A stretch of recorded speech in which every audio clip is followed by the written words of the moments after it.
Sapiens гэж өнөөдөр бидний одоо энэ төрхийг эволюц хөгжлийн явцад олохдоо нэгэн гайхалтай гэж хэлж болохоор систем тогтолцоо бий болсон дархлаа тогтолцоо юм л да. Тэгэхээр юугээрээ гайхалтай юм бэ гэж. Энэ байгаль дэлхий чинь миний ойлгож байгаагаар микроорганизм, макроорганизм хоёрын тэнцвэрт байдал гэж ойлгох. Энэ хоёр заавал тэнцвэртэй байж ээж харилцан бие биенээ нөхөж ингэж байж ээж хэвийн одоо бидний ойлголтоор эрүүл амьдрал гэдэг юм чинь бий болно гэж. Тэгэхээр микроорганизм давмгаалаад ирвэл яах юм бэ? Халдвар төвчнүүд. Одоо энэ цар тахлыг харж байгаа шүү дээ. Гэтэл энэ вирус гэдэг юм чинь өөрөө нуклеин хүчлийн хэдхэн молекулаас хэлэгдсэн нуклеин хүчил. Энэ жоохон юм нь энэ молекул хүн төрөлхтнийг яаж өөрлөлд авчиж болдгийг харуулж байна. Дархлаа тогтолцоо нь тэднээс шиг тот.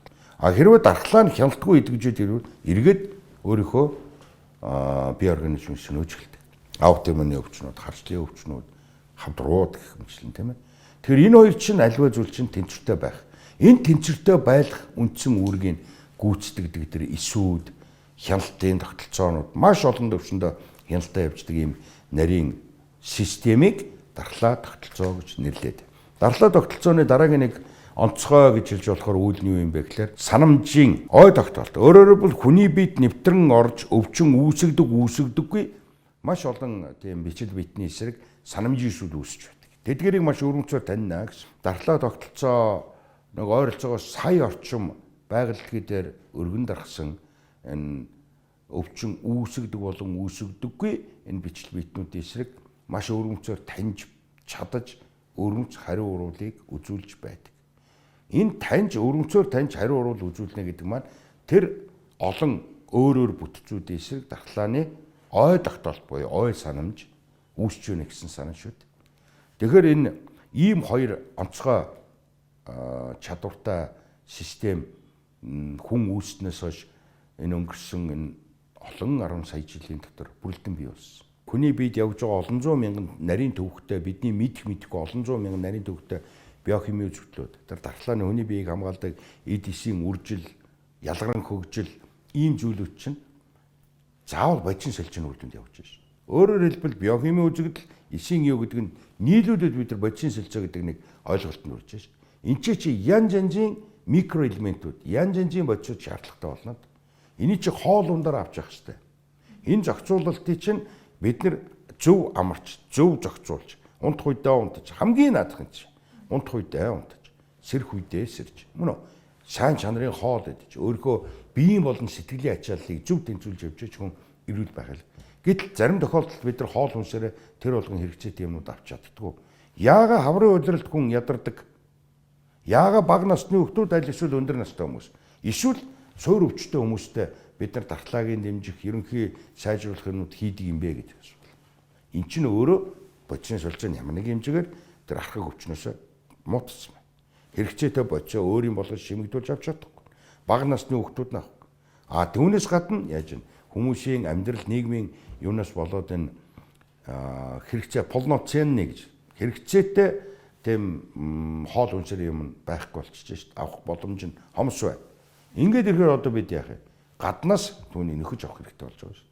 Тийм ч учраас энэ судлаачид янз янзын биологийн эм биш шүү. Биологийн идэвхт бүтээгдэхүүнийг гаргаж ирж байгаа гэж би бодоод байгаа юм. Тэрний нөхөж өгөх гэж. Дархлааны эсүүдийг сайжруулах энгийн зөөлөн ийм аргууд их олон байна штэ. Олон байна. Тэгээ энийг зөв зохистой хэрэгжилж явах нь туйлын чухал байгаа л гэж боддог. За тэгээ COVID-19 гэдэг өвчин гараад бараг жил гаруй болчихлоо. Энэ хооронд нэлээд мэдэгдэж байна. Тэр мэдэгдсэн зүйлийн зарим нь гэвэл нэгдүгээр COVID-19 өвчнийг үүсгэж энэ вирусны дархлаа тогтолцооноос өмнөх вирусуудыг бодвол арай жоохон зайлсхийх чадвар нь жоохон илүү. Тийм учраас халдварын ихэнх үед бол дархлаа тогтолцоог дарангуулах, дархлаа тогтолцооны эсүүдийн тоо хэмжээг багасгах үйл ажиллагааг нь гажуудуулах чиглэлтэй байжгаад аажимдаа хүний бие эргэж ихэнх хүний бие тийм ээ. Ихэнх хүний бие дархлаа тогтолцооны эргэж энэ вирусыг ялж идгэж чаддаг байгаа. Зарим цөөн тохиолдолд энэ вирусыг бүрэн ялж чаддаггүй байгаа тохиол халдварын хэмжээ удаашраад өвдсөн хоног ингээ удаашраа үргэлжлэхэд дархлаа тогтолцоо ялангуяа настай хүмүүст хямрааж дархлааны нөгөө хоорондоо харилцдаг молекулуудын хэмжээ дамжааг нь алдагдуулснаар бол нөгөө цитокины шуурга гэж яриад дархлаа тогтолцооны хямралыг үүсгэж хит их хавгнах, уушиг өсчих, амьсгалын тогтолт хүрэх зэрэг үн өвчний хүндрэлүүдийг гарах үндсэн суурь нөхцөл болдог ийм л өвчин юм байна да. Нийт хүмүүсийн бол нэг 90 гаруй хувь нь бол тусаад шинж тэмдэггүй юм уу эсвэл хөнгөн шинжээр идэгч гэж байгаа. Тэгвэл хамгийн аюултай нь шинж тэмдэггүй болон хөнгөн хэлбэрээс идэгсэн ч гэсэн бусдаа халдвар тараах чадвар бол байсаар байдаг. Ингээд нөгөө эрсдэлтэй бүлгийн хүмүүс тийм ээ. Тухайлбал зарим бага насны хүүхэд, өндөр настай хүмүүс, нэг ялангуяа 60, 65-аас дээш насны хүмүүс, жирэмсэн эмэгтэйчүүд мөн дархлаа дарангуулах юм хэрэгжилж байгаа хавсарсан өвчтэй, зүрх судасны өвчтэй, чихрийн шишиндээ хор тавдартай зэрэг ийм хүн хэлбэрийн хавсарсан өвчтнүүдийн үед биеийн явагдчихсан дархлааны урвалыг хямрааж нөгөө дархлааны эсвч хоорондоо харилцахдаа тодорхой бодисуудыг бага хэмжээгээр гаргаад маш хүчтэй бодисуудыг бага хэмжээгээр ялгуулж хоорондоо харилцдаг. Энэ бодисуудын хэмжээ дамжааг алдагдуулж тийм ээ. Дархлаа тогтолцоог одоо жишээ нь төөрөлөө шимдээ дамжааг алдагдуулснаар нөгөө бага өрнөх өстэй урвал хит өрнөх, зөв өрнөх өстэй урвал буруу өрнөх. Ингэснээр өөр ингэдэр ихнэ гинтэх. За уушиг хамгийн түрүүнд бол уушиг нь байгаа чинь хатгаа тийм ээ. Хаван үүсгэд оролцох.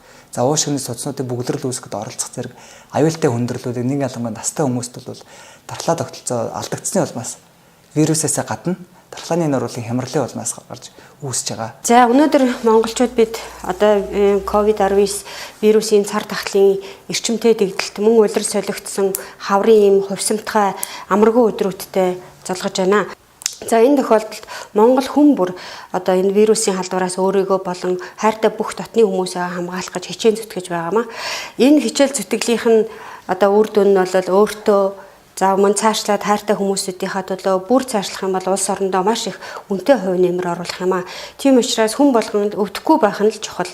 Тийм учраас өнөөдөр Завхар төмөр эм ханган нийлүүлэх байгууллагын зүгээс та бүхэндээ вирусын халдвараас урьдчилан сэргийлэх, дархлаагаа тэтгэх, тамир тэнхийгээ дэмжих сэвтлийн эмийн бэлтгэлийн талаар мэдээлэл ихээр бэлдсэн байгаа. Цаад их уурхайг судлаад үзвэл энэ бол 3000 жилийн түүхтэй эндхийн аюурведын анагаах ухаан гэдэг анагаах ухааны мэдлэг дээр суульж хийсэн бүтээгдэхүүн байна. Тэр анагаах ухааны одоо чинь манай академич уламжлалтын багш нарын ярьж байгаагаар тэр эндхийн одоо жишээ нь анагаах ухааны вирусын эсрэг тийм ээ одоогийн вирус халдварын эсрэг тэмцэхэд хэрэгэлдэг Google модны давирхай за тэгээ чихэр өвс зэрэг уламжилт одоо аргуудаар ковид өвчний эсрэг тэмцэж болно гэсэн юм бол нэлээд нийлэгдсэн. Тэр нь бол энэ бүтээгдэхүүнд бол нэлээд их орсон. Энэ бол 8 төрлийн арилгатай. Түүн дотроос бол тэр 3 Google чихэр өвс гүржа гэдэг 3 уран бол хамгийн их агуулдаг. Тэгэхээр энэ нь өөрөө дархлаа тогтолцоог дэмжих, дархлааны буруу урвалыг зөвшөөрөх гэсэн одоогоор лабораторийн түвшинд батлагдсан үнцэн хоёр үүрэгтэй. За одоогоор бол COVID-19 өвчний эргэсэх судалгаа явагдаад судалгааны үр дүнд бол нэг ялангуяа өндөр настай хүмүүст бол тэр хүндрэлээс бол сэргийлж байна. Тэгэхээр хэрвээ ковидтай бол үндсэн эмчилгээнийхээ хажуугаар хэрэглэх. За тусаагүй хүнд бол нөгөө урьдчилан сэргийлэх бүх арга хэмжээнийхээ хажуугаар давхар хэрэглэхэд бол үр дүнтэй гэсэн ийм зөвлөмжүүд бол гараад байгаа. Үйлдвэрлэгч компани зүгээс тийм. Энэ ч яг манай амьдрал дээр бас зарим тохиолдолд харагдсан. Одоо янз янзын эмийн ургамал хэрэгцээтэй шаардлагатай тэр эрдэс бусад зүйлүүдийг нэгдсэн одоо септилин тийм ээ энэ бодис. Септилинийн гэж бол нэлээд бас аятайхан үйлчлэлтэй дархлаа зөвшөөрөх одоо антиоксидант гэж ярьдаг дэшийг хамгаалах, өргөжлийн эсрэг үйлчлэлтэй гэсэн нэлээд тийм боломжийн ийм үйлчлэлтэй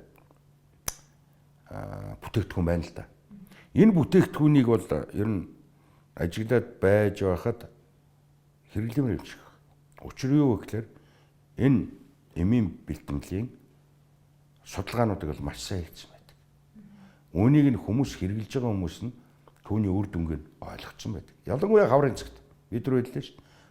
16 хүртэлх насны өөрөөр хэлбэл бага насны хүүхдүүд, өндөр настай хүмүүс, архаг, суур өрөвсөлтэй ийм хүмүүст бол энэ биеийн чалах сайжруулах, ерөнхий биеийн уралж дархлаа чадамжийг дээшлүүлж өгөх үйлчилгээтэй септилин гэж нэмийн энэ бэлтгэлийг хэрэглэх нь зөв юм байна л гэсэн ийм зүйл байна. Яагаад вэ гэхээр хүний бие организмд одоо янз янзын халдвар үүсгэгчээс шалтгаалаа өрөвсөл үүснэ гэдэг маань одоо дархлааны системийг дандаа хамгаалаад байт юм уу гэтэл үгүй юм л да. Хэрвээ буруу тийшээ идэвжээ явуучих юм бол энийг яадаг вэ? Бас өөрийн тийшээ сөнөх дархлааны урвалын тийм гаралтай өрөвслийн урвалууд маш аюултай шүү дээ. ковидын халдварын үед болохоор хүмүүс их хүндрээл, уушгины ятгалгаа, судсан дотуурах тэр цус булгналт, коагулопати гэл одоо юу гэдэг васкулопати гэсэн ийм юмнаар хүмүүс амьдралын чухал хэрэгтэн дээр нь яваад тэр хүмүүс эндээд байгаа ч. Энэ үед ихэнх үедээ энэ вирус халдварууд яагаад энэс болоод байна гэдгийг ойлгодог биш. Энийг судалж үзээд гэтэл яг тийм хүндрэл гараад байгаа хүмүүст нь нөө вирус нь байхгүй болсон байдаг. Тэгэхээр энэ вирусын эсрэг өрнж байгаа дархлааны урвал нь буруу замаар идэвч явчихсан. Түүнийг зохицуулдаг юмнууд нь байхгүй. Өөрөөр хэлбэл цитокины шуурга, өрөвслийн цитокин гэж бүлэг цитокин байна. Энэ нь хэд хяналтгүй идэвхжнээс болоод тэр судасны дотор нь цуснууд нь бүлэгнээд илж. Судасны янз янзын өөрчлөлүүд яваад ирж. Амьдралын чухал хэрэг. Инхээр нөгөө амьдралын чухал хэрэгтний үйл ажиллагааг дарангуулад энэс бол хүн эндээд байна. Тэгэхээр энэ септилин гэдэг энэ эмийн тухай ингээ хараад хад нөгөө өрөвслийн цитокин гэж нэрлэдэг байгаа. TNF альфа, интерлейкин 8, интерлейкин 6 эднэрийг дарангуулах үйлчлэлтэй байдаг. Тэгэхээр энэ хөнгөн явцтай болон дун зэргийн явцтай юм өвчтнүүд бас энийг хэрэгжилж явах зүгээр юм болов уу гэж ойлгоод байгаа шүү. Дээрэс нь энэ судалгаа энийг бол мэдээж энэ яг энэ эмийн судалгааг нь би яг гавраа гардаж хийгээгүй ч гэсэн судлаачдын эрдэмтдийн судлаад гаргаад ирээд олон нийтэд нээлттэйгээр гаргаад ирсэн шинжлэх ухааны сэтгүүлүүд гарсан юм л харж байна шүү. Тэгээ ингээ хараад тэгэхээр хүний биед маш чухал үүрэгтэй дархлааны ураг гэж нэрлэдэг. Иммуноглобулинуудын нийлэгчлийг өөж өгдөг юм байна. Дархлааны эсүүдийн үржил ялангуяа тэр фагоцитоз гэж ярьдаг залгих тийм идэвхийг сайжруулдаг юм байна. Нөгөө гаднаас орчсон янз янзын өвчин үүсгэгч чинь маш богино хугацаанд таниал залгиж аваад зайлуул. Дэлхийн 80 гаруй орнд одоо сифтлин эмийг хэрэглэдэг. За манай Монгол улсын хувьд бол 2004 онд Монгол улсынхаа эмийн бүртгэлд уламжлалт эм гэж бүртгүүлээд улмаар одоо 20 жилийн хэрэглээд 20 жил болж байгаамаа. Энэ урт удаан хугацааны явцад бол одоо манай импортлогч компанийн хувьд бол импортлогч компанийн зүгээс одоо маш олон эерэг жишээнүүдийг бол мэднэ. За тэгээ сифтлин эм маань болохоор эмч нарын болон хэрэглэгчдийн талархлыг нэлээд хүлээсэн эмчилгээний өндөр идэвхтэй аюулгүй гэдэг нь бол одоо батлагдсан бүтээгдэхүүн байдаг. За тэгээд сифтлин эмийн үндсэн одоо найрлага нь бол 8 төрлийн эмийн ургамлаас одоо бүтсэн байдаг. За энэ гол ургамал нь болохоор балзамо дендрок мөкөл буюу одоо гүгэл модны давирхай, амблика официнаас буюу жүүрүүр, за мөн глисриза глабра буюу одоо гүлгүр чихэр өвс гэсэн үндсэн 3 найрлагатай байдаг. За эдгээр найрлагууд нь мөн одоо дэлхийд дахинд дархлаа дэмждэг, дархлаа гэрчимжүүлдэг, вирусын одоо вирусээр үүсгэсэн өрсөлийн эсрэг үйлчдэг гэдэг нь бол бас нэлээд олон судалгаагаар нь нотлогдсон байдаг юм аа. За тэгээ сифтлин эмийн үндсэн одоо 3 томоохон үйлдэлийг үзүүлдэг. За хамгийн нэгдүгээрт нь бол дархлаа дэмжих үйлдэл байдаг. Энэ нь болохоор сифтлин эм нь хүний биед ороод дархлаанд оролцдог цагаан эсүүдийг олшруулах, тэдгээрийн идэвхийг сайжруулах, за мөн ямар нэгэн халдвар, вирус, бактери, нянгийн халдвар орж ирэхэд хамгийн түрүүнд одоо ажилтдаг, тэмцдэг урвал бол байдаг. Энэ бол фагоцитозын процессыг бол маш сайн дэмжиж өгдөг юм аа. За цаашлах юм бол иммуноглобулин G, иммуноглобулин M, иммуноглобулин A зэрэг одоо интерферон, лизоцим зэрэг одоо дархлаа, шингэний дархлаанд оролцдог зүйлсийг бол бас нэлээд нэмэгдүүлдэг байгаа. Ингэснээрээ сифтлин маань эсийн дархлаагч сайжруулдаг, шингэний дархлаагч нэгэн зэрэг сайжруулдаг учраас хүний одоо халдвар эсрэг үүсгэх чадварыг эрс нэмэгдүүлдэг юм аа. Хоёрдугаарт нь сифтлин маань вирусаар үдэгдсэн өрсөлийн эсрэг хүчтэй үйлчилгээтэй байдаг. За энэ нь болохоор бас нэлээдгүй судалгаануудаар бас нотлогдоод эрдэмтэд маань одоо судалсан байдаг. За тухайлбал одоо интерлейкин 1, интерлейкин 8, интерлейкин 10, төмөр некроз альфа зэргийг одоо дарангуулснараа өрсөлийн цитокины ялгаралтуудыг бууруулж чадсанараа одоо энэ вирусаар үдэгдсэн өрсөлийн эсрэг бол хүчтэй үр дүнтэй юм байна гэдгийг бол судалсан байдаг юм аа. За 3 дугаарт нь бол эс хамгаалах буюу антиоксидант үйлдэлтэй байдаг. 2021 оны 2 сарын 8-ны өдөр одоо манай ажил дээр одоо ингээд ковидын тохиолдол гараад голомт гараад тэгээд би ажилдаа өрөөндөө тавгуулаа суудаг байсан.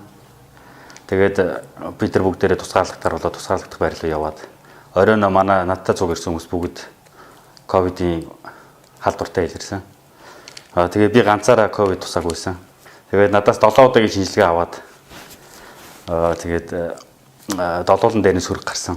Бүгдээрээ бол намайг өвчсөн байх гэж бодож исэн.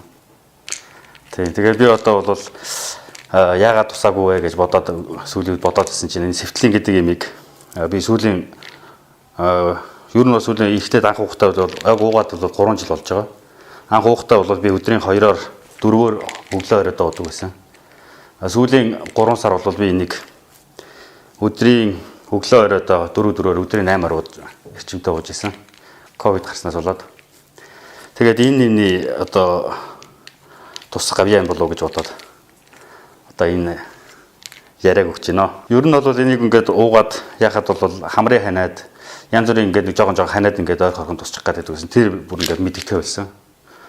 Шинж тэмдэг байхгүй болсон. Ханаад ингээд тусч байгаа нь одоо ингээд хайр хамын хүмүүс ханаад манаа тусаад би асуураа тусдаг байсан. Тэгэл ер нь тэр юунууд л алга болсон. Юунууд л байхгүй болсон байсан. Өвчлөлийн одоо шинж тэмдэг тохиолдлууд нь байхгүй болсон байсан. Тийм багассан байсан тий. Тэгж л мэдсэн дээ нэг. Сүүлийн үед энтхийн Хямлай Драг компани энтхийн засгийн газрын дэмжлэгтэйгээр уламжлалт ангаах ухааны эм бэлтгэлүүдийг одоо энэ цар тахлын эмчилгээ оншилгоо урьдчилан сэргийлтэнд хэрхэн яаж одоо хэрэглэх вэ гэдгийг туршид судалгааг бол тасралтгүй явуулж байна. За хамгийн сүүлийн үед гэхэд 2020 оны 12 сарын 10-нд одоо нийтлэгдсэн судалгааг бол дэлхийд дахинд ингээд нээлттэйгээр тавьсан байна.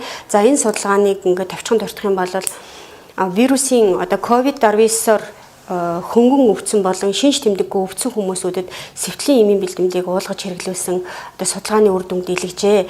За энэ нь болохоор сэвтлийн эмийг хэрэглэсэн бүлэгт нь одоо эдгэрэлт нь хурдан хүндрэхгүй за мөн одоо эдгэрсний дараа хоолны туршил хэвэн болсон биеийн тамир тэнхээ нь хурдан сэргэж за мөн сэтгэл санааны байдал ч гэсэн өндөр байгаа нь бол ажиглагдаж байсныг бол нийтэлж тавьжээ. Тийм болохоор сэвтлийн эмийг одоо захир төмөр эм ханган нийлүүлэх байгууллагын зүгээс энэ одоо цар тахлын өндөр дэгдэлттэй хаврын улирал ирж хүмүүсийн тамир тэнхээ доройтж байгаа энэ үед хүмүүсийг одоо дархлаагаа дэмжиж COVID-19-ийн халдвараас одоо урдсан сэргийлж уухыг бол зөвлөж байна.